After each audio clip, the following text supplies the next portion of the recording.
আচ্ছা, biology main বই পড়তে গেলে সবচেয়ে বেশি সমস্যা ফেস করো কোন জায়গাটাতে বলো তো? আমি যে জায়গাগুলোতে সমস্যা ফেস করতাম যেমন বায়োলজির যে শব্দগুলা সেগুলো হচ্ছে মেক্সিমাম ছিল বিদেশি ভাষার শব্দ এবং আমি এই শব্দগুলা না প্রাথমিকভাবে বুঝতে পারতাম না। দেন সবচেয়ে বেশি সমস্যা ফেস করতাম ডায়াগ্রাম বা চিত্রে। চিত্রে আমি এখনো দুর্বল এবং সবচেয়ে বেশি সমস্যা ফেস করতাম আমার কাছে মনে হতো যে বায়োলজির প্রত্যেকটা লাইনই গুরুত্বপূর্ণ। প্রত্যেকটা লাইন থেকে আমার মনে হতো যে প্রশ্ন আসবে। তো আমি সবগুলাই মনে হইতো যে দাগাই।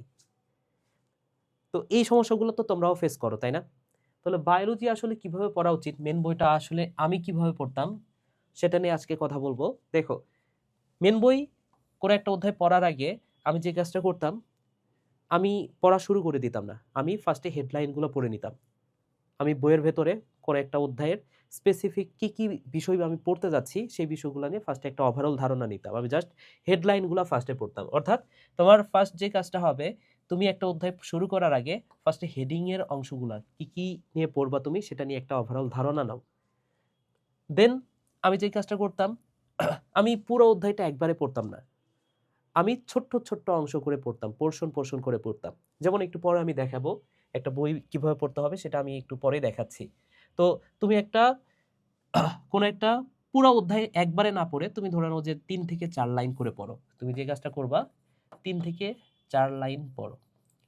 এবং ৩ থেকে ৪ লাইন পড়ার পর তুমি একটা পজ দাও বা তুমি ১ লাইন পড়ার পরে একটা করে পজ দিতে পারো এবং তুমি নিজেকে জিজ্ঞেস করো যে তুমি কি এই লাইনটা বুঝছো? প্রশ্নবোধক একটা চিহ্ন দাও। তুমি কি এই লাইনটা বুঝছো? যদি তোমার কাছে অ্যান্সার হয় ইয়েস, যে হ্যাঁ ভাইয়া আমি এই লাইনটা বুঝছি, দেন তুমি পরের লাইনটাতে যাও। আর যদি তোমার কাছে মনে হয় যে না, এই লাইনটা আমি বুঝি নাই,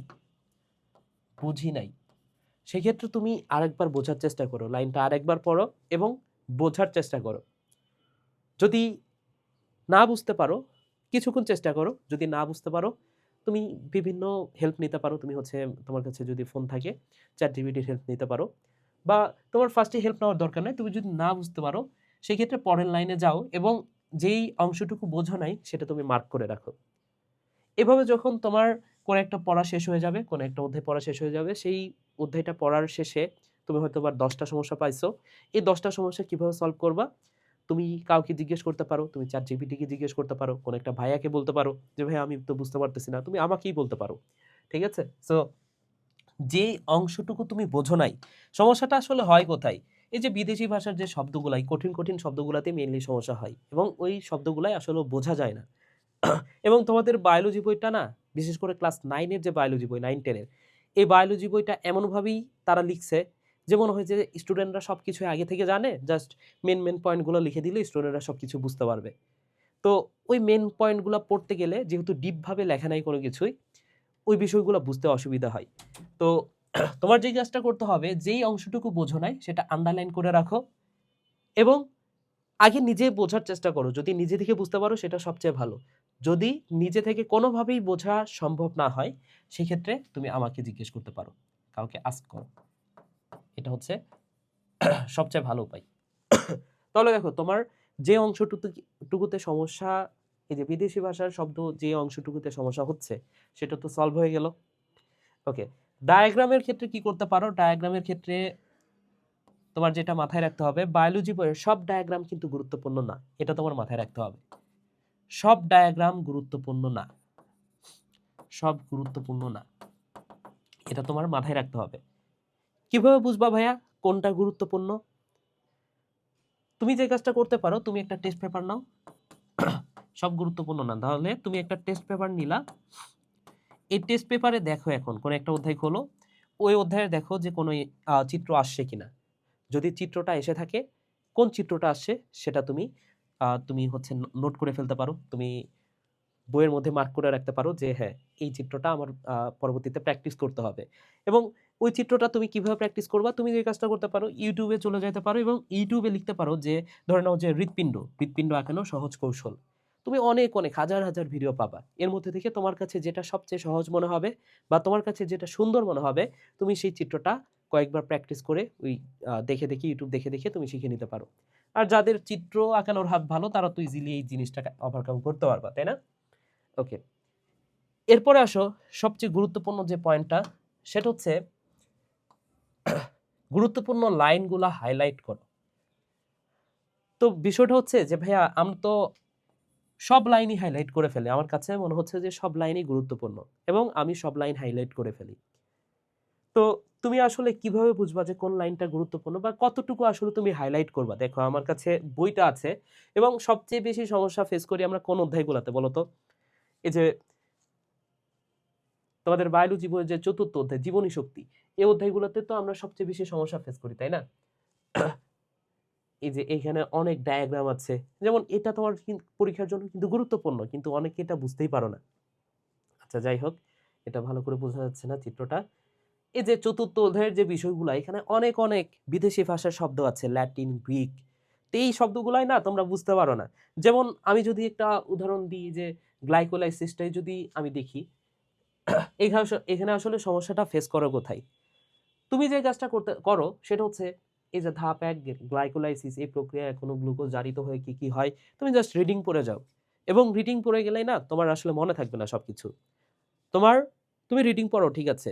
কিন্তু পড়ার পরে তুমি নিজেকে জিজ্ঞেস করো যে, যে লাইনটা তুমি পড়লা সেটা কি তুমি বুঝতে পারছো কিনা? যেমন এখানে ধাপ ১, ১ম এ কি বলা আছে? সবাত শ্বসন প্রক্রিয়ার কয়টা ধাপ আছে? ৪ টা ধাপ আছে। এই ধাপগুলোর মধ্যে ১ম ধাপটা কি বলতো? গ্লাইকোলাইসিস। সো এই যে গ্লাইকোলাইসিস শব্দটা যে তুমি পড়লা, তুমি তোমাকে নিজেকে একটু জিজ্ঞেস করো তো যে ভাইয়া গ্লাইকোলাইসিস শব্দটা যে আমি পড়লাম, এই গ্লাইকোলাইসিস শব্দটার মিনিংটা কি আমি জানি কিনা? তোমার কাছে যদি অ্যান্সারটা ইয়েস হয় যে আমি জানি, গ্লাইকোলাইসিস মানে কি জানি, তাহলে তুমি পরের লাইনটাতে যাও। আর যদি তোমার কাছে মনে হয় যে না আমি বুঝতেছি না গ্লাইকোলাইসিস মানে কি, আমি বুঝতে পারতেছি না,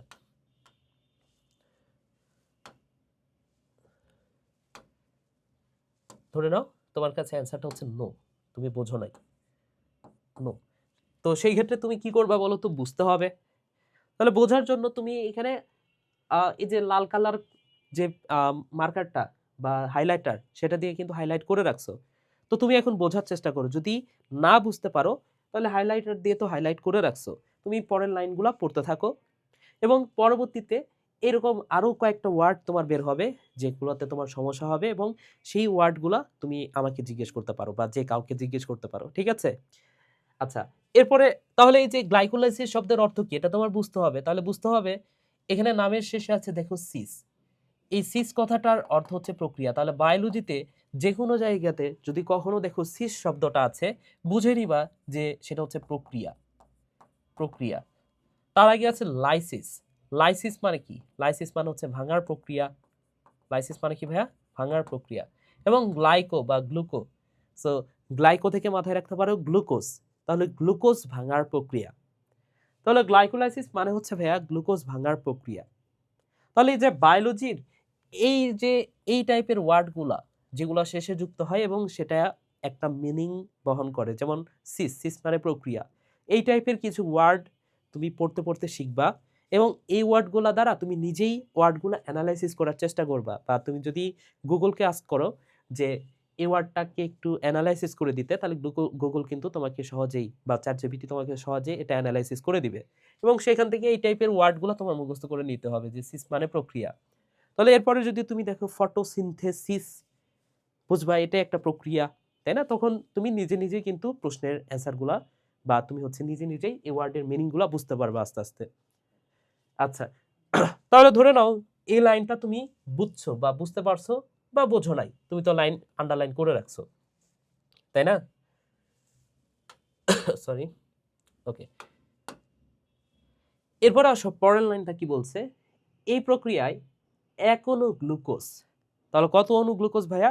১ অণু গ্লুকোজ। এটাই তোমার জন্য গুরুত্বপূর্ণ। তাহলে ১ অণু গ্লুকোজ। গ্লুকোজের সংকেতটাও তুমি জানো যে C6H12O6। বিভিন্ন রাসায়নিক বিক্রিয়ায় ২ অণু পাইরুভিক অ্যাসিড তৈরি করে। তাহলে ১ অণু গ্লুকোজ কি, কি তৈরি করতেছে? ২ অণু পাইরুভিক অ্যাসিড তৈরি করতেছে। তাহলে এই ২টা এই পুরা সেন্টেন্সের মধ্যে সবচেয়ে গুরুত্বপূর্ণ যে ২টা ওয়ার্ড সেটা হচ্ছে ১ অণু গ্লুকোজ ভেঙে ২ অণু পাইরুভিক অ্যাসিড হচ্ছে। ঠিক আছে? তাহলে এই ২টা ওয়ার্ডের উপরে তুমি হচ্ছে আন্ডারলাইন করবা। তুমি যদি পুরাটাই আন্ডারলাইন করো, এর পরের ধাপে যা কিছু আছে সবই যদি আন্ডারলাইন করতে থাকো তখন তোমার কাছে মনে হবে যে সবই আন্ডারলাইন করতে হচ্ছে না। তুমি যে কাজটা করবা ভাইয়া, সবকিছু হাইলাইট করতে যাবা না, তুমি শুধুমাত্র গুরুত্বপূর্ণ যে ওয়ার্ডগুলা সেগুলাই হাইলাইট করবা। আচ্ছা, এরপরে যে কথাটা বলছে, এই ধাপে 4 অণু এটিপি তৈরি হয়। তাহলে কত অণু এটিপি তৈরি হচ্ছে? 4 এটিপি তৈরি হচ্ছে। এর মধ্যে আবার 2 এটিপি খরচ হয়ে যাচ্ছে। তাহলে তোমার কাছে থাকলো কত? ধরে নাও যে আমাকে তুমি 4 টাকা দিলা, দেওয়ার পরে 2 টাকা নিয়ে নিলা, থাকলো কত? 2 এটিপি। তাহলে তোমাকে যদি বলা হয় যে নেট এটিপি কত, এখান থেকে তোমার অ্যান্সার করতে হবে, বুঝতে হবে তোমার যে 4 এটিপি তৈরি হয়েছে, 2 এটিপি খরচ হয়েছে, তাহলে নিট এটিপি কত? প্রশ্ন যদি করে বুঝবা 2 এটিপি, এটা অ্যান্সার হবে। ঠিক আছে? তাহলে এখানে কিন্তু নিট এটিপির কথা বলা নাই, বলা আছে 4 এটিপি তৈরি হয়েছে, 2 এটিপি খরচ হয়েছে। তাহলে প্রশ্ন তোমাকে এইভাবেও করতে হবে, করতে পারে, তাই না? আচ্ছা, এরপরে দেখো আর কি তৈরি হয়? 2 অণু NADH2 বা NADH+H+ উৎপন্ন হয়। তাহলে এই যে 2 লাইন বা 3 লাইন তুমি যে পড়লা, এইবার তুমি আবারও নিজেকে আস্ক করো তো এই লাইনটা কি বুঝছো তুমি? আশা করি বুঝবা তুমি। কেন? কারণ এখানে তেমন কোনো কঠিন ওয়ার্ড নাই। বলা আছে যে এক অণু গ্লুকোজ ভেঙে কি হচ্ছে? 2 অণু পাইরুভিক অ্যাসিড, 2 অণু ATP এবং 2 অণু NADH2, এতটুকুই তৈরি হচ্ছে, তাই না? ওকে, পরের লাইনটাতে যাও। এই প্রক্রিয়ার জন্য কোনো অক্সিজেনের প্রয়োজন হয় না। তাই গ্লাইকোলাইসিস সবাত ও অবাত শ্বসনের প্রথম পর্যায়। তাহলে এই যে সবাত ও অবাত উভয় প্রকার শ্বসনেরই প্রথম পর্যায়কে গ্লাইকোলাইসিস। তাহলে তুমি এখান থেকে এতটুকুও বুঝে গেলা যে সবাত আর অবাত শ্বসন, অবাত মানে তো বাতাসের অনুপস্থিতিতে, তাহলে এই দুটারই প্রথম ধাপ। তাহলে তুমি সবাত শোষণ পড়ো বা অবাত শোষণ পড়ো, দুই জায়গাতে এই গ্লাইকোলাইসিস শব্দটা তুমি পাবা। ঠিক আছে? আর এইখানে কি হচ্ছে না বলতো? অক্সিজেনের কোনো প্রয়োজন হচ্ছে না। এবং গ্লাইকোলাইসিসের বিক্রিয়াগুলো কোথায় হচ্ছে? সাইটোপ্লাজমে ঘটে। তাহলে এই যে একটা একটা টপিক পড়ার সময় তুমি যে গুরুত্বপূর্ণ লাইনগুলো পাইছো না, এগুলো এখন তোমার কাজ হবে নোট করে ফেলা। এই জিনিসগুলা তোমার এখন নোট করতে হবে। কি কি নোট করতে হবে? এই যে গ্লাইকোলাইসিস, এটা তুমি হেডিং দিলা নোটে, দেওয়ার পরে তুমি কি লিখবা? যে এই গ্লাইকোলাইসিস এটা ঘটে কোথায়? এটা ঘটে হচ্ছে সাইটোপ্লাজমে। কোথায় ঘটে ভাইয়া? সাইটোপ্লাজমে। এটা যখন হেডিং দিবা, এসিটাইল কোয়ে সৃষ্টি, এটা দেখো শেষে লেখা আছে এটা ঘটে কোথায়? মাইটোকন্ড্রিয়ার ম্যাট্রিক্সে। ঠিক আছে? সো এই গ্লাইকোলাইসিসটাই শুধুমাত্র সাইটোপ্লাজমে ঘটে, বাকিগুলা ঘটে, বাকিগুলোও যখন পড়বা তখন তুমি দেখতে পাবো যে বাকিগুলা কোথায় ঘটতেছে? তাহলে মাইটোকন্ড্রিয়াতে ঘটতেছে। তাহলে এই বিষয়গুলাই না তোমার মার্ক করতে হবে, এই জিনিসগুলাতে হাইলাইট করতে হবে বেশি বেশি। যেমন এটা সাইটোপ্লাজম, এটা মাইটোকন্ড্রিয়া, দুইটার মধ্যে পার্থক্যটা কোথায়? ঠিক আছে? এই বিষয়গুলা তোমার হাইলাইট করতে হবে। তাহলে এবার তুমি একটা নোট খাতা নাও এবং নোট খাতায় এই জিনিসগুলা তুমি নোট করে ফেলো যে গ্লাইকোলাইসিস এটা কোথায় ঘটে? এটা ঘটে হচ্ছে সাইটোপ্লাজমে। এখানে তৈরি হচ্ছে কি কি? ওকে, সো একটা নোট নিয়ে তুমি কি করবা বলো তো? এটা যখন লিখবা তখন এই যে সাইটোপ্লাজমে ঘটে, দেন যে কাজটা করতে পারো, যেটা লিখতে পারো সেটা হচ্ছে সবাত এবং অবাত শ্বসনের প্রথম ধাপ। এবং যে কাজটা করবা, যে জিনিসটা লিখবা সেটা হচ্ছে এক অণু গ্লুকোজ থেকে 2 অণু পাইরুভিক অ্যাসিড, 2 অণু এটিপি এবং 2 অণু NADH2। তাহলে এই কয়টা কথা লিখলেই কিন্তু তোমার এই গ্লাইকোলাইসিস বিষয়টা শেষ। এরপরে তুমি পরের হেডলাইনটা কি হবে? এসিটাইল কোয়ে সৃষ্টি। তাহলে এটা হচ্ছে সেকেন্ড হেডলাইন, এসিটাইল কোয়ে সৃষ্টি। দেন 3 নাম্বার ধাপটা হচ্ছে ক্রেবস চক্র। তো এইভাবে তুমি একটা প্রপার নোট করবা। আশা করি বুঝাইতে পেরেছি। দেখো, নোট করার জন্য তুমি এত কষ্ট যদি না করতে চাও এবং কষ্ট না করে যদি প্রপার একটা নোট বানাইতে চাও, সেক্ষেত্রে তোমরা কিন্তু SSC 28 যে কমপ্লিট একাডেমিক প্রোগ্রাম, এটাতে এনরোল করতে পারো। কারণ এইখানে আমি এমনভাবে পড়িয়েছি যে তুমি যদি আমি ক্লাসে যা পড়িয়েছি সেটাই যদি পড়ো, তোমার কিন্তু একটা প্রপার নোট হয়ে যাবে। ঠিক আছে? সো নোট করার প্যারা থাকবে না আসলে। এরপরে তুমি জাস্ট মেন বইটা যদি পড়ো, সেই ক্ষেত্রে তোমার কাভার হয়ে যাবে। ওকে, তাহলে এই যে গুরুত্বপূর্ণ লাইনগুলো জাস্ট হাইলাইট করো। দেখো এখানে কিন্তু আমি সবকিছুই দাগাইছি, তাই না? কারণ সবকিছুই গুরুত্বপূর্ণ। এখানে যে 4টা বা 5টা লাইন আছে সবই তো গুরুত্বপূর্ণ। কিন্তু তুমি যদি এইভাবে দাগাইতা, দেখো তো ভাইয়া বিষয়টা কেমন দেখে তো? তুমি ধরে নাও যে এভাবে দাগাচ্ছ, সব দাগানো শুরু করলা। এটা কি তোমার কাছে দেখতে খারাপ লাগতো না, দৃষ্টিকটু না বিষয়টা? তো তুমি যে কাজটা করবা, এখানে যেহেতু সবই গুরুত্বপূর্ণ লাইন, কোন ওয়ার্ডগুলা গুরুত্বপূর্ণ সেটা তুমি আন্ডারলাইন করবা। সেই ক্ষেত্রে হবে কি জানো, তুমি যখন এটা রিভিশন দিবা, শুধুমাত্র গুরুত্বপূর্ণ ইনফরমেশনের দিকে তোমার চোখ যাবে, বাকিগুলোর দিকে কিন্তু চোখ যাবে না। ওকে, আচ্ছা। এরপরে তোমার যে বিষয়টা বুঝতে হবে যে একটা টপিক পড়ার পরে সেখান থেকে কি টাইপের কোশ্চিন হতে পারে সেটা তোমার বুঝতে হবে। যেমন এইখান থেকে তোমার কি টাইপ কোশ্চিন হতে পারে, এখান থেকে তোমার কোশ্চিন হতে পারে এমসিকিউ টাইপ, সিকিউ টাইপ, দুই টাইপেরই কোশ্চিন হতে পারে। এমসিকিউ টাইপের কোশ্চিন কিভাবে হতে পারে ভাইয়া? এমসিকিউ কোশ্চিনগুলো কিভাবে হতে পারে? তোমাকে বলতে পারে যে গ্লাইকোলাইসিস কোথায় ঘটে, সাইটোপ্লাজমে ঘটে, এই টাইপের এমসিকিউ কোশ্চিন হতে পারে। আর যদি সিকিউ কোশ্চিন দেয় সেই ক্ষেত্রে তোমাকে শুধু গ্লাইকোলাইসিস দিবে না, গ্লাইকোলাইসিসের সাথে এই যে এসিটাইল কোয়ে সৃষ্টি ক্রেবস চক্র এগুলো কম্বাইন ভাবে দিতে পারে। আর যদি গ্লাইকোলাইসিস থেকেই দেয় তোমাকে গ্লাইকোলাইসিস ব্যাখ্যা করতে বলতে পারে, যে গ্লাইকোলাইসিসে কি কি তৈরি হচ্ছে, কোথায় ঘটতেছে, সম্পূর্ণ জিনিসটা ব্যাখ্যা করতে বলতে পারে। তার মানে কি এইখান থেকে এমসিকিউ টাইপের কোশ্চিন করা যায়, সিকিউ টাইপের কোশ্চিন করা যায়। ঠিক আছে, তাহলে এটা তুমি বুঝবা কিভাবে যে কি টাইপের কোশ্চিন হতে পারে, সেটা তুমি অভিজ্ঞতা থাকলে এমনিতেই বুঝতে পারো। যেমন আমি বললাম যে এমসিকিউ সিকিউ দুই টাইপেরই কোশ্চিন হবে। আর আরো একটা ভাবে তুমি বুঝতে পারো, এই যে টেস্ট পেপার, তুমি টেস্ট পেপারে যাও, ওই অধ্যায়ের কি কি কোশ্চিন আসছে জাস্ট 5 মিনিটে একবার দেখে ফেলো, তাহলে বুঝবা যে কোন টপিকগুলো থেকে কোশ্চিন বেশি বেশি হয়েছে। তখনই তুমি এমনিতেই বুঝতে পারবা যে কি টাইপের কোশ্চিন হচ্ছে। ওকে, আচ্ছা। দেন তোমার যে কাজটা করতে হবে, তুমি এত কিছু যাই করো, তুমি যতই জায়গায় পড়ো, তুমি যতই আন্ডারলাইন করে পড়ো, তুমি যতই আমার কাছ থেকে জিজ্ঞেস করে শুনে নাও, তোমার যদি পরবর্তীতে ওই জিনিসটা আবারও ভুলে যাও সেক্ষেত্রে কিন্তু লাভ নাই। ঠিক আছে, বায়োলজির ক্ষেত্রে এটাই সমস্যা হয় যে তুমি একবার পড়ছো, পড়ার পরে আর 1 মাস পড়ো নাই, তুমি সবকিছু আবার ভুলে গেছো। যখন পড়তেছো তোমার কাছে সবকিছু নতুন মনে হচ্ছে। তো তোমার যে কাজটা করতে হবে সেটা হচ্ছে অ্যাক্টিভ রিকল। এটা খুবই গুরুত্বপূর্ণ একটা বিষয়। অ্যাক্টিভ রিকল কি, ধরে নাও যে তুমি যখন পড়ালেখা পড়ছো, পড়া শেষ করার পরে তুমি উঠে গেছো, দেন তুমি কোনো একটা কাজ করতেছো, সেই কাজ করার ফাঁকে ফাঁকে তুমি যে বিষয়টা পড়ছো যে গ্লাইকোলাইসিস, তুমি এখন মনে করার চেষ্টা করো যে গ্লাইকোলাইসিসে কি কি তৈরি হয়। 2 পাইরুভিক অ্যাসিড, 2 NADH2, 2 ATP। যদি তুমি এটা মনে করতে পারো, করে ধরে নাও যে তুমি গোসল করতেছো, গোসল করতে করতে মনে করার চেষ্টা করো, যদি তোমার মনে আসে সেক্ষেত্রে বুঝবা যে ওই পড়াটা তোমার কমপ্লিট, ওই পড়াটা তুমি আর ভুলবা না কখনো। আর যদি তুমি মনে করতে না পারো সেক্ষেত্রে তুমি আবারও বইয়ে চলে আসো এবং বা তুমি একটা যে নোটটা করছো সেই নোটটা দেখো এবং সেটা আবারও পড়ে নাও। যদি একবার পড়ে নাও দেখবা যে পরবর্তীতে তুমি মনে করতে পারতেছো, বুঝবা তোমার পড়াটা হয়ে গেছে। ঠিক আছে, তাহলে এই স্টেপগুলো ফলো করো।